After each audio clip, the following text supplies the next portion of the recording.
So, Jimmy Butler, lads. Jimmy Butler has just played his first game for the Miami Heat post-suspension. And I'm going to be honest, wasn't great. I'm not going to pretend this unbelievable game. I'm not going to pretend he was that bad. He wasn't great, but look, again, I don't know how anyone could expect Jimmy Butler to be great given all the circumstances. Given everything that he's had, has happened with him, given everything that's happened with the Miami Heat, and I think all in all, this is just a not good situation for anyone involved, and he's trying to Dwight Mayer his way out of Miami. And if you guys agree that, that's what the plan is for him, subscribe. We're trying to hit 9.5k as soon as possible. Right now we are, we're 125 off. We could get to that 25 by the end of the day. That would be absolutely insane. And also, if the microphone's not 100%, I'm in my parents' house, so I'm using an old Blue Snowball microphone. But Jimmy Butler, obviously, look, Jimmy Butler was back with the Heat. He had a fine game. He had an absolute fine game. And first of all, if the goal was to try show that he's worth trading for other teams, if that was the goal, then it didn't really show that. I'm sorry, he is a 35-year-old injury-prone 35-year-old who averages 17 points per game.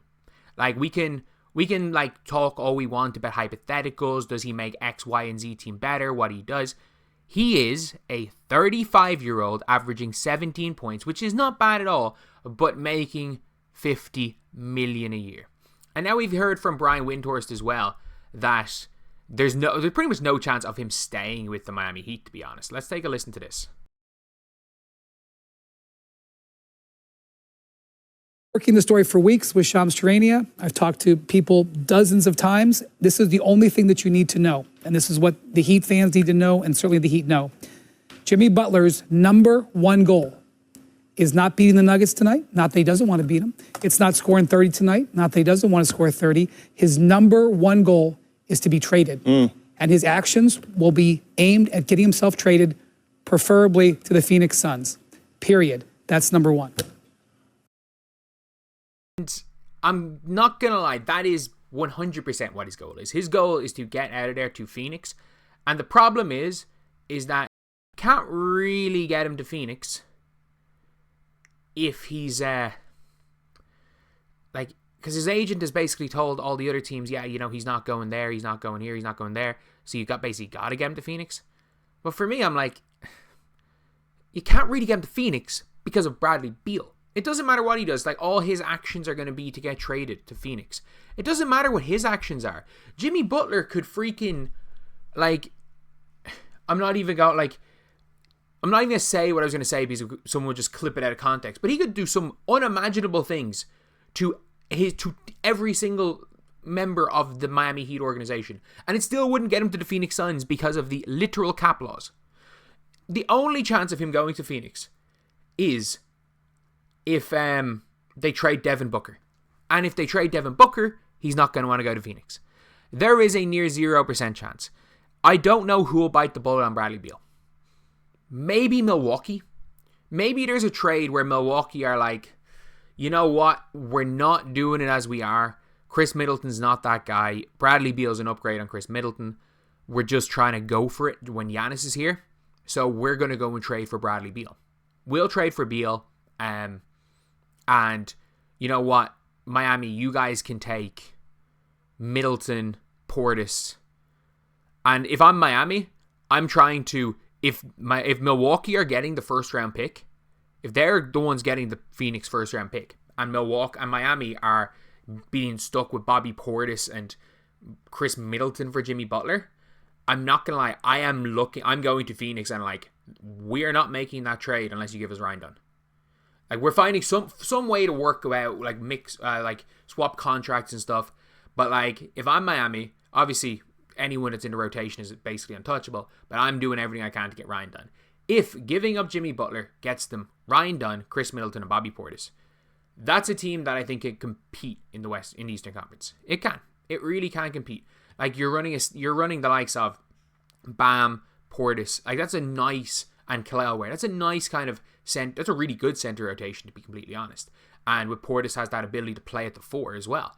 And he can spread the floor a bit. So that's not a nice player to have. And Chris Middleton coming off the bench is a really good player. Like, he can come and he can be that type of closer. He's a playoff riser. Even last year, he's a playoff riser. So, like, he's more rings than Jimmy. So I wouldn't hate that trade if I'm Miami. But that's really the only situation where I think he can get to Phoenix. Like, I just want to see what the Jimmy Butler odds are by the trade deadline. Because I do, like, Vegas very rarely are wrong when they're this certain. So if you're looking at the odds right now are massively in favor of him going to the Suns, as far as I'm aware. Like, next odds, Suns remain favored. So yeah, so according to Fox, Suns are obviously the favored, and I just don't. Like, in December, it was the Warriors, but I just don't see him not. Like, the Warriors aren't going to trade for him. No one's going to trade for him other than Phoenix. Like, no team are as dumb as the Phoenix Suns, and no owner / Like, the funniest thing is, like, everyone's talking about Matt Ishbia. Like, no one's talking about James Dolan making trades. Matt Ishbia is literally an owner making trades for teams.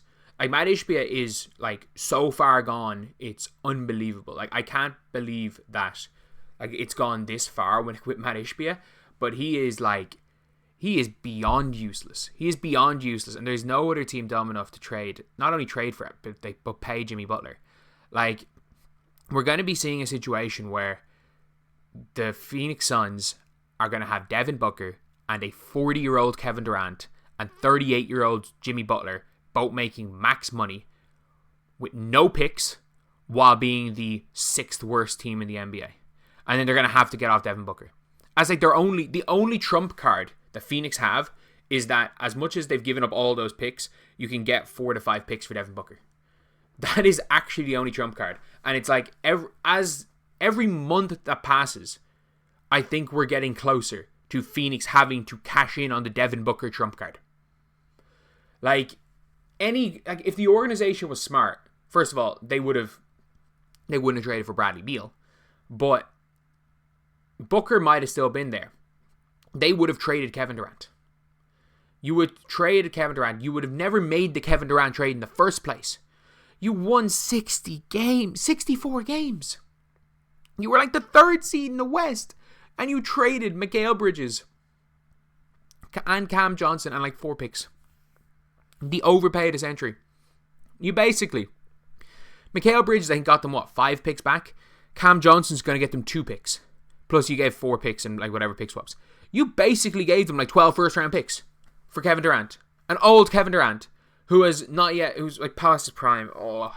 Either way though, obviously Jimmy Butler is going to do everything he can to get to the Phoenix Suns, and that has been confirmed. And I don't know what he can do, because playing ball isn't going to really help, because sitting out isn't going to help him get to Phoenix. He could average 100 points a game and he's not getting to Phoenix. He could start shooting one-legged threes and average 5 points per game. He's not getting to Phoenix. He's doing everything in his power to do the impossible, because it is nothing to do with what Jimmy Butler wants to get to Phoenix. It is literally about Bradley Beal. But anyway, I'll see you guys.